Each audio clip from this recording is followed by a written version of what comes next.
성경 말씀을 봉독합니다. 빌립보서 1장 21절로 30절입니다.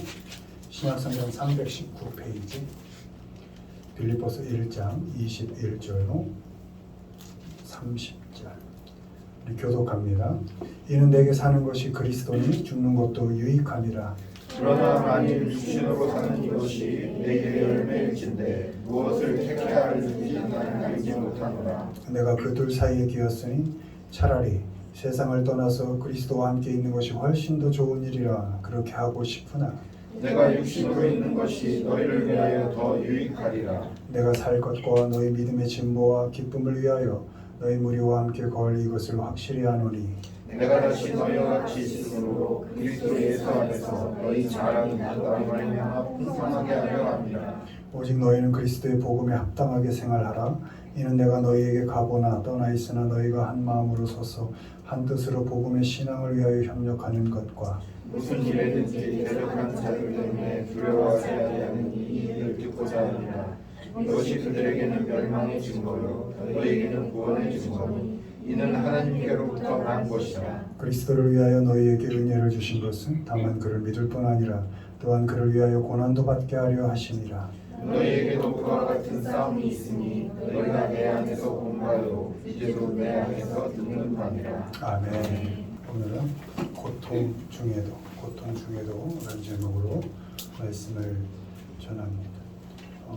사는 게 늘 기쁨만 있을 수는 없고 늘 즐거운 일만 있을 수는 없고 흔히 얘기하는 늘 행복하기만 할 수는 없는 것이죠. 늘 어려운 일이 있고 고난도 있고 그 가운데 고통도 아픈 게 일생일지인데 우리 믿는 자들은 그 고통 중에도 그는 일생 중에도 어떻게 살아야 하는가에 대해서 한 두 가지 정도 살펴보겠습니다. 1번 보시죠. 너를 위하여 살기 내가 그 둘 사이에 끼었으니 차라리 세상을 떠나서 그리스도와 함께 있는 것이 훨씬 더 좋은 일이라. 그렇게 하고 싶으나 내가 육신으로 있는 것이 너희를 위하여 더 유익하리라.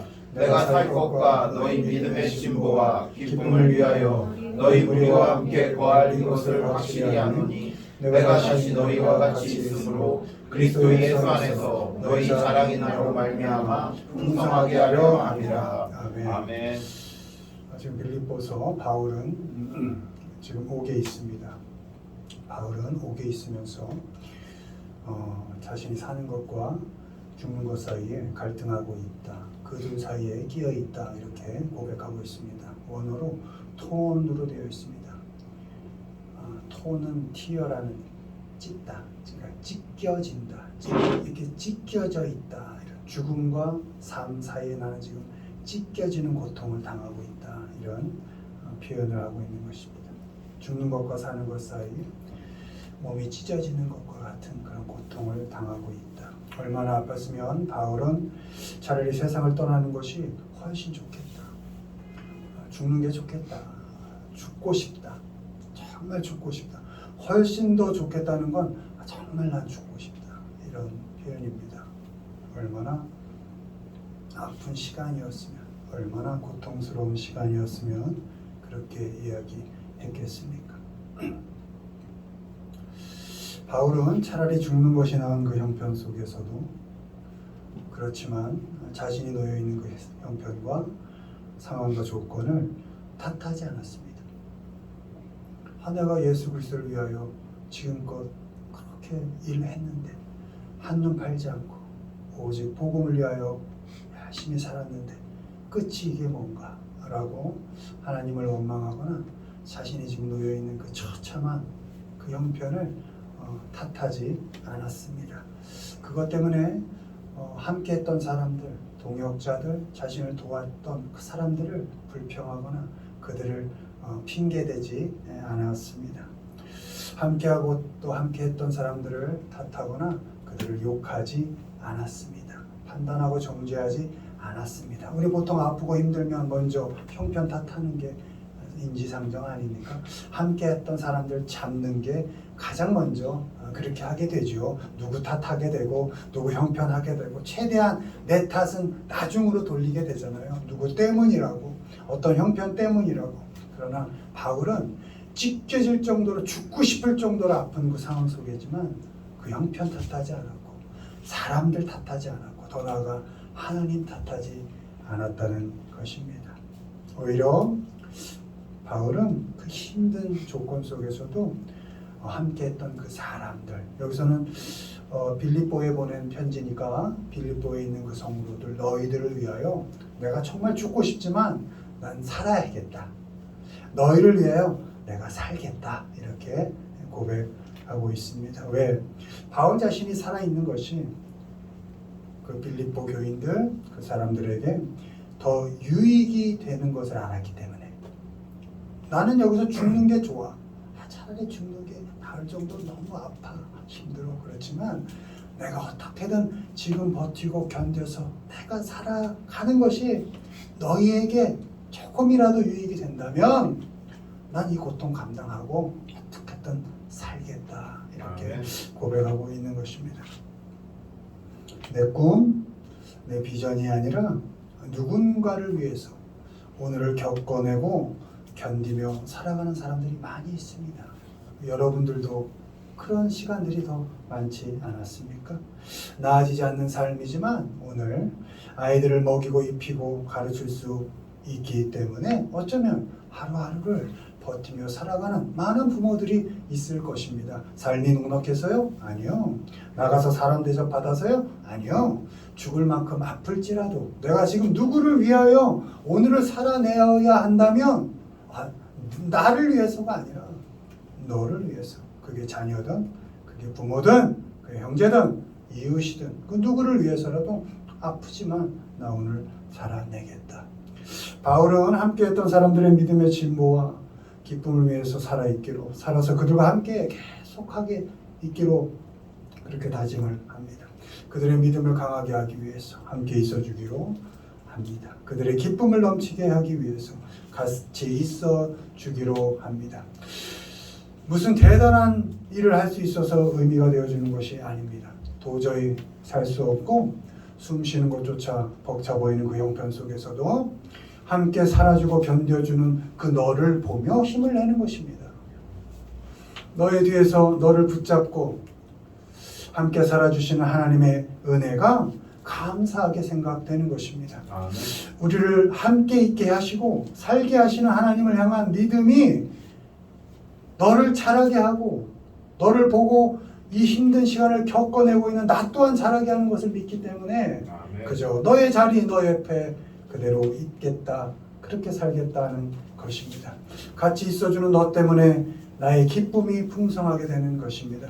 부모가 줄 수 있는 무엇이 부모가 뭘 줄 수 있어서 의미가 있는 게 아니고 자녀가 자녀다워서 자녀의 성적이 자녀의 자랑이 그것이 내게 의미가 되어주는 것이 아니고 함께한 사람들의 이용 가치가 기쁨의 조건이 되는 것이 아니고 그저 같이 있어주는 너, 함께 살아주는 그 부모, 나의 자녀로 태어나준 너 그대로가 나에게 우리에게 의미가 되어주는 것이기 때문에 아멘. 우리는 함께 살아갈 수 있는 것입니다. 더 나아가 너와 함께하고 있는 그 하나님, 나와 함께하고 있는 하나님, 이 고통스러운 환경 속에서도 나와 너를 지켜가시는 그 하나님, 그 하나님이 계신 것을 믿기 때문에 우리는 오늘도 어렵지만 부딪히며 살아가는 그 함께의 관계를 유지하고 살아갈 수 있는 것입니다. 아멘.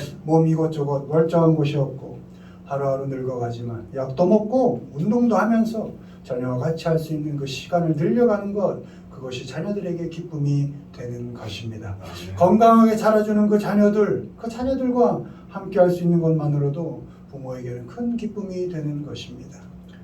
죽을 만큼 힘든 고통 중에도 사람들의 유익과 기쁨을 위해서 만만치 않아도 아내와 남편을 위해서, 자녀를 위해서 사는 게 힘들어도 어쩌면 부모를 위해서 내가 살아가는 것이 그 누군가의 의미가 되어준다면 힘들지만 겪고 벼터가는 오늘 하루가 되시기를 주님의 이름으로 축원을 드립니다. 아멘. 두 번째, 고통 중에도 읽습니다. 복음으로 살기. 오직 너희는 그리스도의 복음에 합당하게 생활하라. 이는 내가 너에게 가거나 떠나 있으나 너희가 한 마음으로 서서 한 뜻으로 복음의 신앙을 위하여 협력하는 것과 무슨 일에든지 대적하는 자들 때문에 두려워하지 아니하는 이 일을 듣고자 함이라. 이것이 그들에게는 멸망의 증거요 너에게는 구원의 증거니 이는 하나님께로부터 난 것이라. 그리스도를 위하여 너에게 은혜를 주신 것은 다만 그를 믿을 뿐 아니라 또한 그를 위하여 고난도 받게 하려 하심이라. 너희에게도 그와 같은 싸움이 있으니 너희가 내 안에서 본 바요 이제도 내 안에서 듣는 바니라. 아멘. 바울은 무슨 일이 있어도 어떤 고통 중에도 복음에 합당하게 생활하라라고 권면합니다. 여기서 이 합당하게, 복음에 합당하게라는 건 매너로 되어 있습니다. 그러니까 복음에 합당하게 살아가는 방법. 그러니까 너가 살아가는 방법이 복음이어야 한다는 것입니다. 복음의 반대말이 뭐죠? 율법이죠. 그러니까 너가 살아가는 삶의 방식이 율법이 아니고 복음이다. 더 나아가면 복음이 뭐죠? 은혜다, 이런 것입니다. 너는 어떤 고통 중에 있어도 법들이 되어 살지 말고 어떤 아픔 중에 있어도 그 누군가에게 늘 은혜로 살아내라, 이렇게 말하고 있는 것입니다. 복음은 세상의 방법과 다릅니다. 복음은 인과율이 아닙니다. 조건과 상황을 따라서 결과를 말하지 않습니다.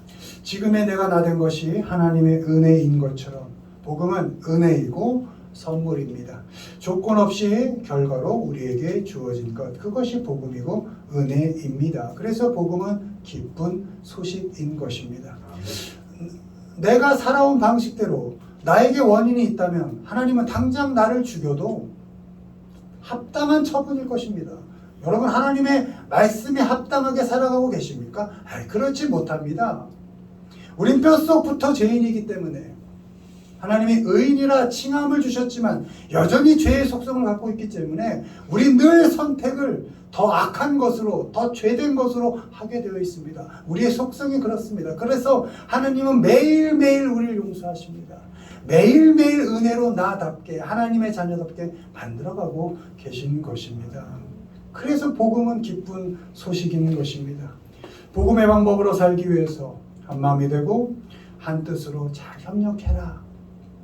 나 힘들다고, 나 많이 아프다고 누구 잡아서 흔들어대지 말아라. 율법으로 사람 잡지 마라. 아무리 힘들어도 너는 은혜로 살아라. 이렇게 말하고 있는 것입니다. 어떤 일의 결과를 가지고 누구를 정죄하지 말아라. 어떤 일의 결과로 정죄했다면 내 앞에 살아남을 자 하나 없다. 이것이 하나님의 말씀인 것입니다. 내가 은혜로 값없이 너희를 선택하지 않았냐? 너희도 아무리 아픈 고통 속에 있을지라도 하나님을 만약에 빗대어 말한다면 나는 내 독생자까지 잡으며 너희를 은혜로 대했다, 이런 말씀인 겁니다. 너희가 어떤 고통 속에 있던 너희 주위 사람들에게 복음의 방법으로, 은혜의 방법으로 살아내라, 이렇게 말하고 있는 것입니다. 한 사람 잡아서 나는 적어도 저 사람과는 다르다, 이렇게 자기 증명하지 말고 은혜로 사람을 대하고 누구에게든지 복음처럼 기쁜 소식이 되어주라는 것입니다. 선물 같은 사람이 되어주라는 것입니다. 무슨 일만 생기면 상황 핑계대고 사람 잡는 사람들이 있습니다. 그럴 때일수록 내가 은혜로 사는 사람이지, 내가 복음으로 사는 사람이지, 그렇지, 흔들리지 말자. 은혜로 흔들리지 말자. 복음에 견고하게 서자. 법으로 사람 잡지 말자. 그렇게 다짐하는 것입니다. 조건의 상황에 흔들리지 않고 은혜 위에 은혜를 더하여 내는 것입니다. 무슨 일이 있어도, 아프고 힘들어도 은혜로 사람을 대하는 것입니다. 복음의 방법으로 하나님의 은혜로 사는 사람들은 무슨 일에든지 더 나아가 두려워하지 않는다, 이렇게 되어 있습니다. 공포가 없다는 겁니다. 세상은 우리를 끊임없이 협박합니다. 그리고 공포 속에 밀어넣습니다. 두려움 속에 우리를 다루려 합니다. 그럴듯한 조건과 원인을 들이대며 우리 일상을 판단하고 정죄합니다. 늘 그렇습니다. 세상은 지금의 아픈 결과가, 네가 고통 속에 있냐? 너 잘못한 거야. 너 때문이야. 라고 협박합니다. 그러나 복음으로 사는 사람들은 그 세상의 협박에 공포와 두려움에 굴복하지 않습니다. 그래 나 못났어. 근데 이 못난 나를 위해서 하나님이 값없이 은혜로 나를 선택해 주셨어. 아멘. 나 하나님의 은혜로 살고 있어. 그래 나 부족해. 그래 그렇게 은혜로 겪어가는 것입니다. 아멘. 바울이 순교한 것이 바울의 잘못 때문입니까? 순교한 그 많은 사도들은 십자가를 지신 예수님은 그렇다면 신앙을 지키며 고난을 견디며 살다간 그 많은 신앙의 선배들은 과연 세상에 욕먹을 만한 그런 사람들이었습니까? 그들의 잘못이었습니까? 아닙니다. 마찬가지로 여러분의 잘못이 아닙니다. 세상이 어떤 협박을 하더라도 여러분 공포 가운데 살지 마십시오. 하나님께서는 우리에게 자유함을 주셨습니다. 종의 멍에를 끊어내시고 죄로부터의 멍에를 끊어내시고 내가 이제 널 의롭게 여기겠다 결정하셨습니다. 핏값으로 단번에 우리의 죄를 사하여 주셨습니다. 우린 자유로운 영혼입니다. 자유로운 하나님의 영혼입니다. 무엇에까지 자유합니까? 우린 죽음으로부터까지 자유함을 얻은 사람들입니다. 결코 사망을 들이대는 그 세상의 협박에 결코 두려워하지 마십시오. 그 공포에 두려워 떨지 마십시오. 하나님의 은혜로 사는 사람은 세상의 협박에 두려워하지 않습니다. 옳은 말과 정답, 그것으로 몰아치는 공포에 무너지지 않습니다. 그런 어려움, 고통, 고난을 묵묵히 복음의 방법으로 은혜로 잘 겪어갑니다. 힘들고 아프고 고통스러운 삶이라도 그 모든 일상 속에 하나님이 깊이 간섭하시고 인도하시고 계심을 알기 때문에 우린 두려워하지 않습니다. 결국 그 힘든 시간과 아픈 과정을 통해서 하나님께서 우리를 자라게 하시고 성장시키실 것을 믿기 때문에 우린 세상의 협박 결코 쓰러지지 않습니다. 여기는 죽을 만큼 힘든 고통 속에 있을지라도 은혜로 사람들을 대하시고 복음의 방식으로 상황들을 잘 해석해 내시면서 세상의 협박과 두려움을 복음과 은혜로 잘 이겨가시는 우리 모두가 되기를 주님의 이름으로 축원을 드립니다.